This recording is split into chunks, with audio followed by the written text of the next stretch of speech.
Hello, my name is Joe Hoereth. I'm the director of the Institute for Policy and Civic Engagement at the University of Illinois at Chicago. And I'm going to talk about a definition of civic engagement. What is civic engagement?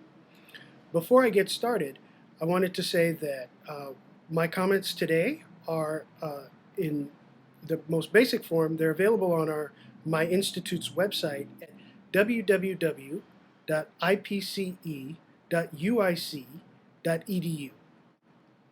And in a longer form, it's also available on my institute's civic engagement web portal, www.civicsource, one word, civicsource.org, O-R-G. Um, I think one of the interesting things, you may have heard of this notion of civic engagement, is that definitions of this term vary greatly, certainly in the academic literature and around in other organizations and across the internet.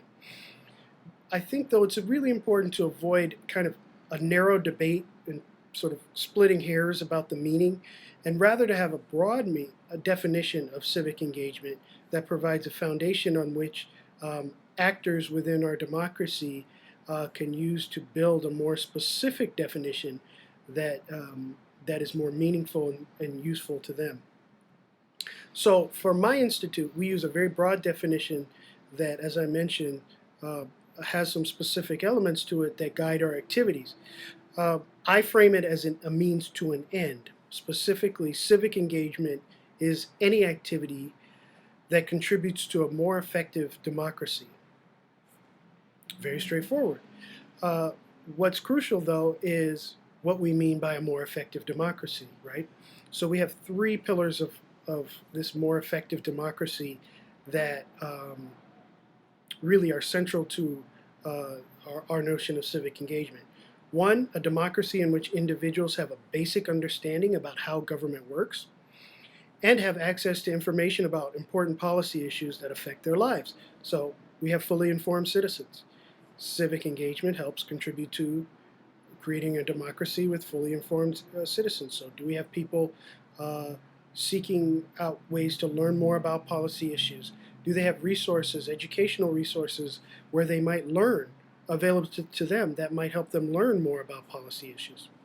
Secondly, a democracy with a healthy two-way flow of information between citizens and local leaders and government. Are these important parts of our democracy listening to each other? Are there vehicles for citizens to communicate directly with their elected officials? Do our government officials have vehicles for input into the decisions that they make, or do they provide opportunities for citizens to express themselves? That's all a part of civic engagement. And finally, a democracy that takes full advantage of the tools and the technology available to create a more effective and responsive government that supports an inclusive public discourse on public policy issues. So can we create a more effective and responsive government? It's not just that government has ways to listen to citizens, it's how are they incorporating that into their decision-making process? Are they even incorporating it into their decision-making processes?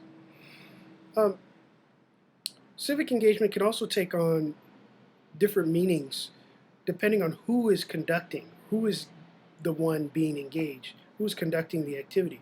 For example, at the individual level, you have individualistic activism. So someone can vote, they can make a public statement through a bumper sticker, they can start their own campaign as an individual, just posting things on websites or writing letters to their elected officials.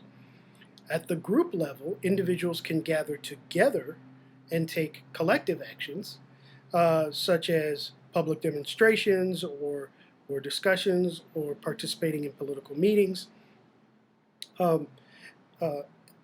Institutions can also take these sorts of actions that are upon their interest. Universities, corporations, interest groups, and nonprofit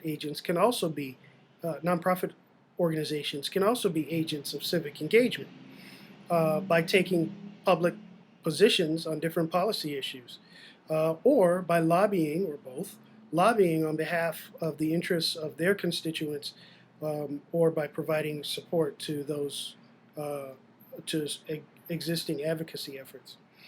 Regardless of who is doing the engaging or what they are doing, central to our interpretation of civic engagement is a notion borrowed from Peter Levine's 2007 book, The Future of Democracy, where he argues that the true civic engagement involves an actor who is paying, and I quote, appropriate attention to the consequences of his or her behavior for the underlying political system. What does this mean? If you are participating in a protest, for example, do you understand the issue that you're advocating for? What is your understanding of that issue? Secondly, do you understand how protesting helps bring about change? That's an important part of civic engagement. And that Levine's notion is that you can't have true civic engagement unless you have people really understanding these things, which is why education is fundamental to this notion of civic engagement. So I hope this has helped provide a foundation for you for an understanding of civic engagement, and one that you can add to and build on in a more specific way, specific to the interests of your nonprofit organization or your community.